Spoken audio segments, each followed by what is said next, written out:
Estamos nuevamente con la lección de la escuela sabática a través de preguntas y respuestas. Estamos con la lección número 8, Dios y el pacto. En la parte emotiva tenemos este pasaje: y estableceré mi pacto entre mí y ti, y tu descendencia después de ti en sus generaciones, por pacto perpetuo para ser tu Dios y el de tu descendencia y después de ti. Dios quiere ser un pacto eterno de amor con cada uno de nosotros. En la parte explora vamos a dividir la lección en dos partes: la idea bíblica del pacto eterno, luego promesas del pacto. La primera parte, la idea bíblica del pacto eterno. ¿Por qué hacer un pacto? Isaías 59:2 dice que: pero vuestras iniquidades han hecho separación entre vosotros y vuestro Dios, ¿no? Entonces dice, a causa del pecado se cortó las relaciones entre Dios y el hombre, ¿no? Es por eso que el pacto es un establecimiento legal de una relación entre Dios y la humanidad. Es un intento de restaurar la relación rota entre Dios y la humanidad. Entonces Dios quiere restaurar esa relación que se rompió con el pecado. Y el mayor beneficiado de establecer este pacto es el ser humano. Entonces, ¿quién es el iniciador del pacto? Dios es el iniciador del pacto, de enviar una simiente para salvar a la humanidad. Dios quiere nuestra salvación. Dios ama al ser humano. Es por eso que Él inicia el pacto. Cuando Adán y Eva se escondieron, Él fue en su búsqueda para poder establecer un pacto de amor eterno con el ser humano. ¿Cuántos han aceptado el pacto? Génesis 4:19 habla de Lamec, quien llegó a tener 2 esposas. Génesis 5:24 habla de Enoc, quien caminó con Dios. Entonces la humanidad quedó dividida. Set acepta a Dios. El séptimo en esta genealogía es Enoc, quien caminó con Dios. Caín elige el mal. El séptimo en esta genealogía es Lamec, quien introdujo la poligamia. Desgraciadamente, a causa del pecado, la historia bíblica nos narra que el mundo se degeneró rápidamente, por lo que Dios tuvo que intervenir con un diluvio. Y afortunadamente, Dios es fiel a su palabra. Para Él hay un nuevo comienzo. Llegó a conservar un remanente, por lo cual pudo renovar su pacto y conservar un remanente por la cual vendría la simiente. ¿Cuántos pactos identifica la Biblia? 7 pactos. Primer pacto hecho con Adán, segundo pacto con Noé, tercer pacto con Abraham, cuarto pacto con Moisés y la nación israelita, quinto pacto con Fines, sexto pacto con David y séptimo pacto con Noé, llamado también Nuevo Pacto. A través de ello podemos entender que el ser humano no puede cumplir su compromiso, ¿no? El ser humano promete y luego se equivoca, luego falla, ¿no? Pero Dios sí es fiel en su palabra. Dios sí es fiel en su pacto, en su compromiso. Para Él hay un nuevo comienzo.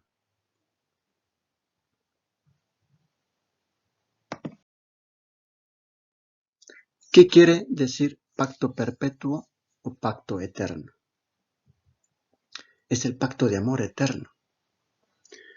Entonces, cada pacto consecutivo sirve para exponer y profundizar nuestra comprensión del pacto de amor eterno, que se revela más en el plan de salvación, ¿no? Que tiene como consecuencias la salvación eterna. ¿Qué componente tiene un pacto? Primeramente la santificación, donde dice, daré mi ley en su mente y les escribiré en su corazón. Luego, la reconciliación, donde dice, yo seré a ellos por Dios y ellos me serán por pueblo. Luego tenemos la misión, y no enseñará más ninguno a su prójimo, ni ninguno a su hermano, diciendo, conoce a Jehová, porque todos me conocerán, desde el más pequeño de ellos hasta el más grande. Luego tenemos la justificación, perdonaré la maldad de ellos y no me acordaré más de su pecado. Pero ¿esto qué es? ¿A qué se refiere? Solo es la vida espiritual, es el crecimiento de la vida espiritual. Entonces, hacer un pacto con Dios, el más beneficiado es el ser humano, porque empieza a crecer espiritualmente.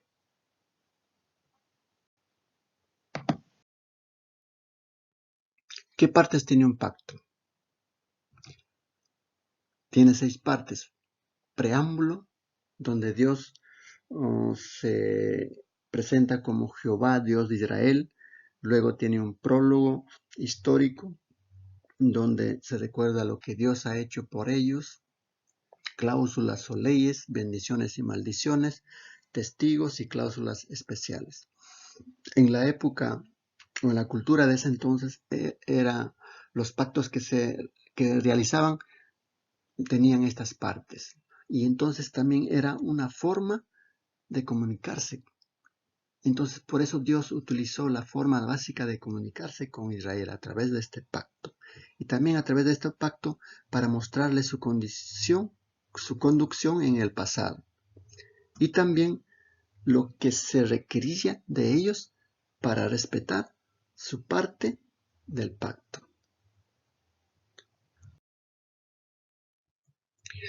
La segunda parte de la lección, promesas del pacto. Los israelitas reconocían que Dios es fiel. Ahora querían comprometerse a ser una nación santa para Dios. ¿Y quiénes hacen este pacto? Nehemías 10 del 1 al 29 encontramos que los líderes firman un documento que testifica que quieren ser fiel a Dios. Luego, el resto del pueblo se comprometió bajo juramento a andar en la ley. Pero ellos no solamente querían comprometerse con palabras, sino querían demostrar con hechos, con acciones. Y por eso encontramos esta pregunta que dice, ¿por qué los israelitas hicieron promesas como parte del pacto? La primera razón es para demostrar que estaban comprometidos con el pacto mediante formas prácticas, mediante hechos. La segunda razón es porque entendían que los hábitos y las prácticas correctas influirían en el futuro. Ahora, si la nación israelita habría de emprender el camino correcto, debía establecerse formas, prácticas y hábitos en lo que condujeran a donde ellos querían llegar, a ser una nación santa para Dios.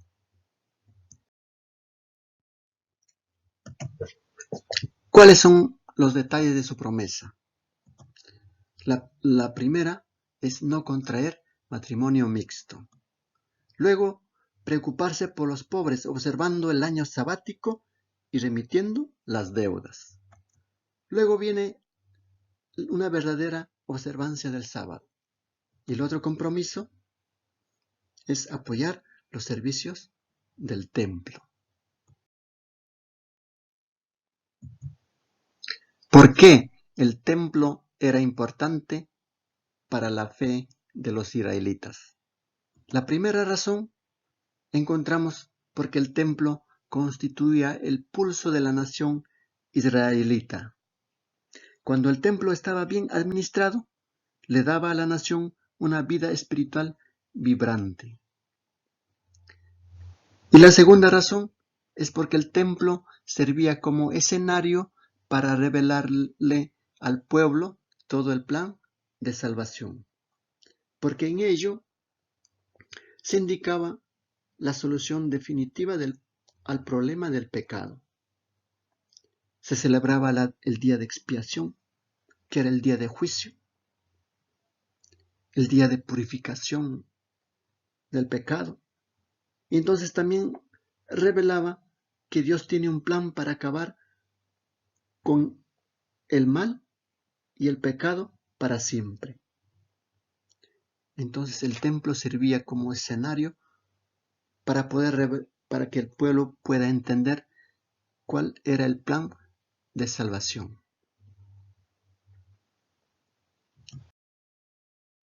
En la parte última de la aplicación tenemos una pregunta para poder reflexionar. ¿Qué puedes hacer para asegurarte de cumplir tus promesas al anhelar una relación más profunda con Dios? Tal vez hemos tenido el anhelo de poderle ser fiel a Dios.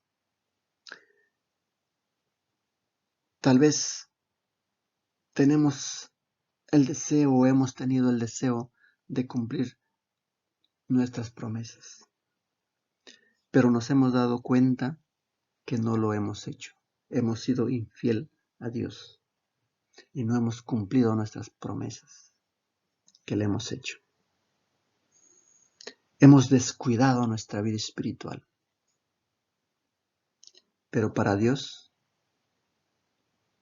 hay un nuevo comienzo, porque Dios es un Dios de perdón.